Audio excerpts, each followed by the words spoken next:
Dust swirled around Mara Dalton's boots as she pulled her mare to a halt on the town's main road, the wind carrying a sharp, uneasy tremor. Voices weren't just talking, they were cracking, strained, tight with the kind of fear folks try to hide in daylight. She could feel it before she even saw the crowd. Jonas Pike stood in the center of them, face half-shadowed beneath his wide-brimmed hat, while a woman in a dark, wind-torn shawl stepped toward him. Her eyes were fixed, unblinking, like she was staring at something no one else could see. "You shave, you die." The words snapped through the air like a dry branch breaking. A single gasp broke from someone behind Mara. No one moved. Even the horses seemed to freeze, tails stiff, ears turned toward that whisper. Jonas let out a slow exhale. "Evangeline, enough of your riddles." But there was a tremble in his jaw, a flicker so quick Mara almost missed it. The prophet woman, Evangeline Crow, lifted her hand, thin, pale, trembling like it carried a storm. "I seen it. Razor to skin. Blood on dust.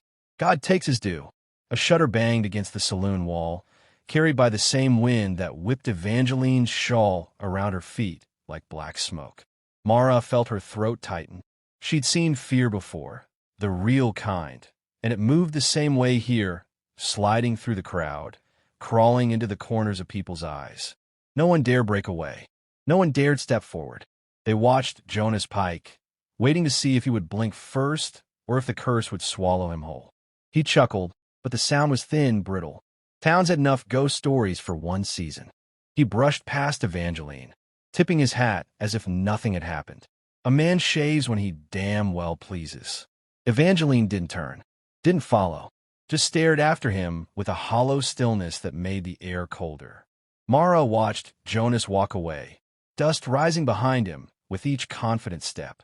But she saw what the others missed, the quick glance he shot over his shoulder, the twitch in his fingers as he adjusted his collar. He wasn't fearless. He was pretending. Her mare shifted under her, sensing the tension. The town went on holding its breath. Folks murmured about old stories. Men who took a razor to their beard and didn't live long enough to see it grow back. Mara had come to sell cattle, handle business, ride home before dark. But the moment Evangeline's voice cracked through the street, Mara felt her plans crumble. Something in the air wasn't right. Not the kind of wrong born from superstition, the kind born from people. The dusty road stretched quiet again, but not calm, not safe. As Jonas disappeared into the far end of town, the wind shifted, brushing cold across Mara's cheek. A warning of its own. Something was coming, and Mara could feel it tightening around the town like a noose. Jonas Pike slammed his cabin door shut, the sound ricocheting across the empty ranch yard. Inside, lamplight flickered across the wooden walls, throwing restless shadows that twitched like living things. He tossed his hat onto the table and reached for the small tin box where his razor lay. Mara watched from the tree-line. Her mare stood still beneath her, muscles tense, breath quiet. From where Mara sat, she could see everything through the cracks between the cabin boards. Jonas pacing, jaw set, shoulders stiff with pride or fear or both. The razor sat in his hand now, gleaming dull in the lamplight. Then she heard it, the crunch of boots on gravel behind the barn. Not Jonas's. Slow, calculated. She shifted in the saddle, eyes narrowing. 3 silhouettes slid along the outer fence, moving like men who didn't want to be noticed. She recognized the posture of hired guns, shoulders rolled forward, hands loose near their holsters. Crow men. Her gut tightened. Inside, Jonas splashed water from the basin onto his face. He muttered something, a curse, or maybe a prayer, and lifted the razor to his cheek. The men reached the side of the cabin, pressing themselves into the shadows. One peered through the window. Another cocked the hammer of his revolver so softly only the night could hear it. Mara's pulse drummed. The warning wasn't prophecy. It was a setup. She edged her mare backward, letting the darkness swallow her shape. Jonas's voice rose inside, brittle and angry. "I ain't dying over a beard." The first stroke of the razor scraped across his cheek. Outside, one of the gunslingers smirked and whispered, "There it is." Mara's fists tightened around the reins.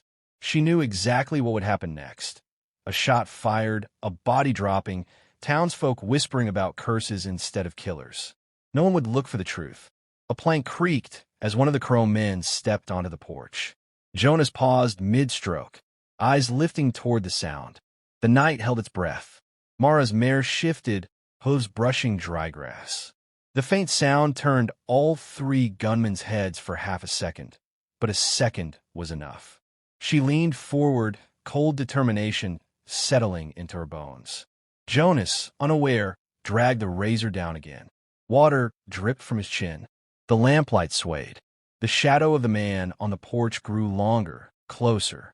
Mara whispered under her breath, "You fool! They aren't waiting for God." The gunman raised his revolver. Mara kicked her mare forward, the sudden burst of motion sending dust exploding beneath hooves. But before she reached the cabin, Jonas's hand froze. He'd seen the shadow cross his window. "What the—" He dropped the razor. A gun cocked. Mara shouted, "Jonas down!" The night snapped open with violence. Darkness tore apart as the first shot thundered toward the cabin wall. The curse wasn't real, but the killers were. Gunpowder hung in the canyon air, sharp and metallic, burning Mara's throat as she pressed herself against the jagged rock wall.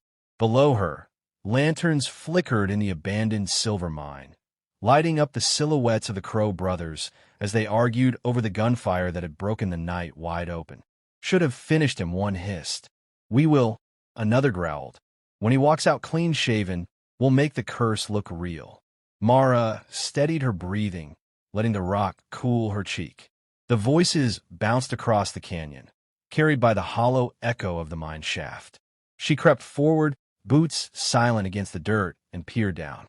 Evangeline Crow stood at the center of them, wrapped in that same black shawl, the lantern's glow painting her face in sickly gold. Her eyes weren't prophetic now, just cold, calculating. A woman performing a lie she'd rehearsed for years. "He'll shave," she said. "He's too stubborn not to. And when he does, people will swear they saw it coming. They'll fear the curse, not us." A brother spat in the dirt. "Then we take his land. Same way we took the last 10, another muttered. Mara's jaw tightened. So it wasn't superstition. It never was. The Crow family had been steering fear like a horse, guiding townsfolk straight into their trap. Far below, the lantern hissed as Evangeline raised it. "His property rides on water. Enough for every herd from here to the state line. We claim it by fear, or we claim it by fire. Either way, Jonas Pike won't see another sunrise." A cold wind shivered down the canyon, fluttering Mara's coat. She felt the weight of everything pressing in. Jonas in danger, the town blind, the crows tightening their circle. She closed her eyes just for a moment. Memories surged like a cracked dam. Sandstorms, sirens, the thunder of distant artillery. A medic's hands covered in dirt and blood. Men counting on her to pull them out of hell. A war that felt too real to belong to this land, this century. Her breath steadied. Her heartbeat slowed. She wasn't a ranch widow tonight. She was a soldier again. Mara scanned the canyon floor. Loose timbers, rusted mine tools, a coil of abandoned rope. Her mind pieced them together like a battlefield map.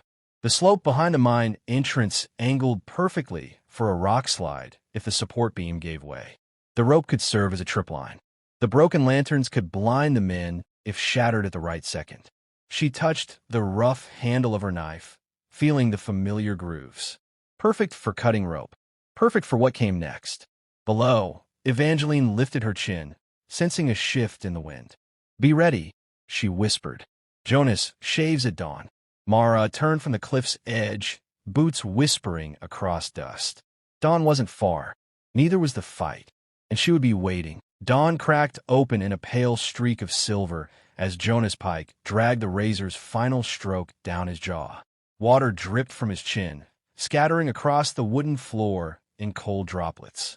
His reflection stared back at him, barefaced, defiant, breath trembling. Outside, the ranch yard was too quiet, too still. A single crow cawed from the fence post, then flew off fast. Jonas wiped his face with the towel and froze. Hoofbeats. Slow. Heavy. Growing louder. He stepped to the window, pushing the curtain aside with one cautious finger. The Crow brothers rode toward him. 6 of them, guns low, eyes colder than the morning air. Jonas's breath locked in his throat. The prophecy wasn't prophecy at all, and by shaving, he'd just given them their excuse. A gun barrel glinted, catching the newborn sun. Jonas stumbled backward, and then a thunderclap shook the canyon behind his ranch.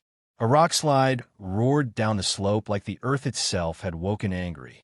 Dust billowed out in a choking wave, swallowing half the riders, sending 2 horses rearing and throwing their riders into the dirt. Mara Dalton burst from the canyon mouth on horseback, coat snapping, rifle braced tight against her shoulder. Her shot cracked the morning wide open. A Crow brother pitched sideways off his saddle. Chaos erupted. Jonas hit the floor as the front window exploded inward. Bullets chewed into the walls. Horses screamed.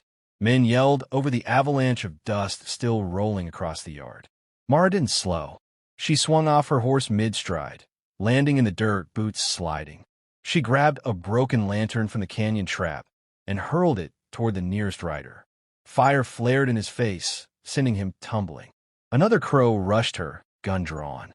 Mara ducked behind the trough, snapped the rope she'd set the night before, and watched him trip headfirst into the mud. Her movements were precise, sharp, controlled, not the movements of a ranch widow. The movements of someone who'd survived worse than this. Jonas finally crawled to the door, hand trembling as he grabbed his revolver. Dust stung his eyes as he stumbled into the chaos. Mara, she didn't look. She fired twice more, dropping another attacker before he could reach the porch. Evangeline Crow rode forward through the fading dust cloud, black shawl whipping like a torn flag. Her eyes were wild now. Nothing prophetic left, only rage. "This town will fear us," she screamed. "No," Mara answered. They met in the center of the yard, Evangeline with a knife, Mara with a soldier's stance. The clash was quick, brutal. Dirt kicked up as Evangeline lunged. Mara sidestepped, grabbed her arm, twisted, and sent the knife skittering beneath a wagon. Evangeline hit the ground. Silence fell. Only the wind moved. The remaining Crows, battered and broken, fled into the hills. Jonas stumbled toward Mara, disbelief etched into every part of his face. "You saved me," he whispered. Mara didn't answer at first. She just stared at the empty horizon where the killers had vanished. Then she said quietly, "No curse ever killed a man. People did." By midday, word had spread.